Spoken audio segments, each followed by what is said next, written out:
In America right now, there's a group of people who are under attack and ostracized over who they are. This demographic of people is just like everyone else in the fact that they just want to live their lives with respect and dignity. Most people in the world are what are known as cisgendered, myself included, which means that when we were born, we are told that we are a certain gender, and we live our lives comfortably as our assigned gender. However, there is a group of people who do not identify as the gender they are told they are. These people are known as transgendered. Transgender people have been coming under heavier attack because of the fact that they want to be identified as the gender they see themselves as, which runs contradictory to our prescribed gender binary here in the West, as discussed by an NBC News article by Alex Ramos and Matt Levites in March 20th, 2022. Today, I will raise the case that trans people should be allowed to participate in sports as the gender they identify as, by pointing out how transgender people are mistreated currently, different medical policies that allow transgender people to compete as the gender they identify as, and how doing so will create a better society for transgender people. Transgender people are an easy target currently in society because of the lasting rigidity of gender norms. They are attacked because transgender people violate said norms. As of right now, the wedge issue is the inclusion of trans women in women's sports. Because transgender people are disrespected currently because of their gender nonconformity, they have high rates of depression and suicidality, as shown in a paper done by Virupaksha et al. In 2016, published through the Indian Journal of Psychological Medicine. However, another paper by Greenberg et al., published by the Public Religious Research Institute in 2019, showed that while there is a growth of trans acceptance in America, it's nowhere near the levels that are required. The main argument by transphobes is that a male puberty gives trans women an unfair athletic advantage over cisgendered women.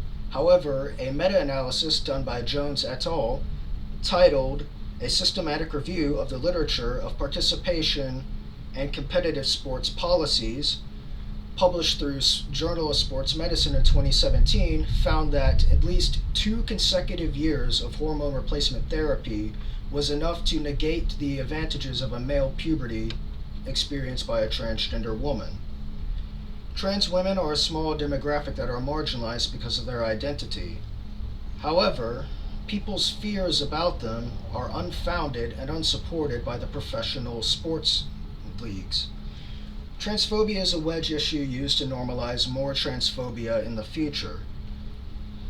As discussed in Jones et al., at least 2 years of hormone replacement therapy is enough to negate the advantages a male puberty might give a trans woman over a cis woman. That's because it works by replacing the male sex hormone of testosterone with the female sex hormone estrogen, as well as increasing the transgender woman's body sensitivity to estrogen. What this does is that it takes trans women down from the range of average male performance and into the range of average female performance. Trans women are a small demographic that's marginalized over their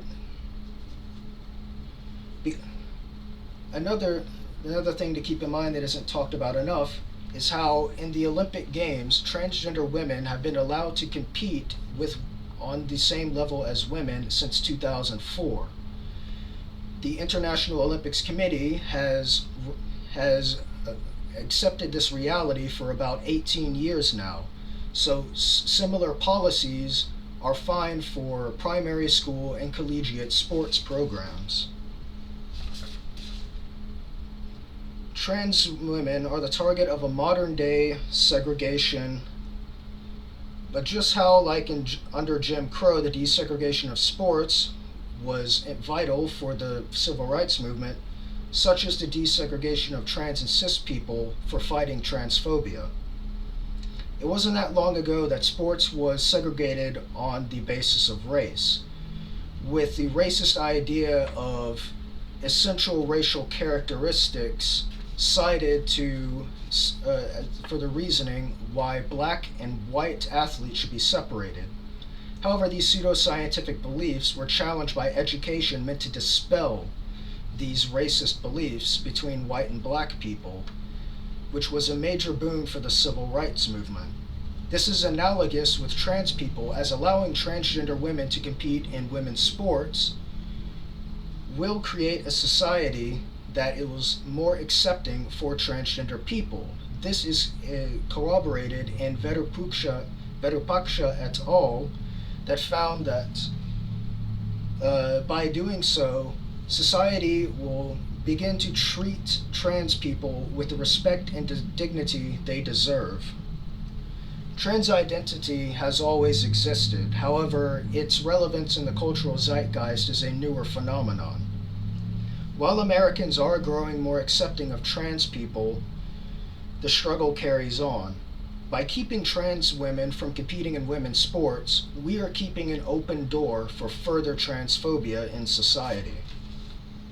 As a cis man, trying to understand the issues trans people face was a challenge. I, like most people, am born with the privilege that I identify with the gender I was assigned at birth. And the idea of people who don't identify with the gender they were assigned at birth is a very cerebral concept in a society that discourages gender nonconformity. However, transgender people ask only to be referred to as the gender they see themselves as, in much the same way cis people are treated as the gender they are. The topic of this speech was about allowing trans people, specifically trans women, to compete in sports as their preferred gender identity. But the fight goes beyond this, as sports is but one step towards the general acceptance of trans people. Just like how the desegregation of race was important for the civil rights movement, so is the acceptance of trans people in sports for fighting transphobia in society. If you want to be part of the construction of a better world, the easiest place to start is to simply learn about transgender issues. From there, the next best thing is to work with other progressives to build a society that is safe for people of all genders, to protest with groups like the ACLU or local LGBTQ+ activist groups, and support the trans people in your lives who you already know.